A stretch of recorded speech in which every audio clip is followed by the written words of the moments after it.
আমাদের দুজনার বিয়ের পরে প্রথম জামাষষ্ঠী বলে কথা। তার শাশুড়ি মায়ের জন্য নিজের ইচ্ছা মতো বেশ কিছু কিন্তু জিনিস নিয়ে কিন্তু আমরা রওনা দিলাম শ্বশুরবাড়ির উদ্দেশ্যে। তবে জানো তো সেদিনকে যা গরম পড়েছিল, আমি কিন্তু একটা দিক থেকে বেঁচে গেছি, কারণ শ্বশুরবাড়ি তো আমার বেশি দূর নয়, গাড়ি করে মাত্র লাগে 5 মিনিট।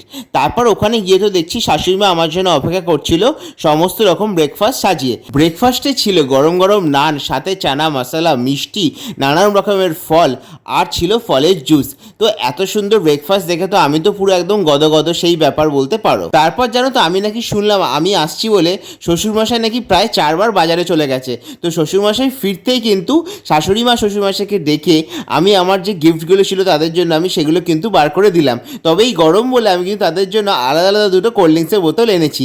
এছাড়াও এনেছিলাম লিচু, আম, মিষ্টি আর জামা কাপড় তো আছেই। আজকের ভিডিওটা এইটুকুই। পরের পার্টে আসছে জামাই ষষ্ঠী স্পেশাল লাঞ্চ। সেটা দেখতে চাইলে কিন্তু অবশ্যই সাবস্ক্রাইব বাটনটা ক্লিক করতে ভুলবে না।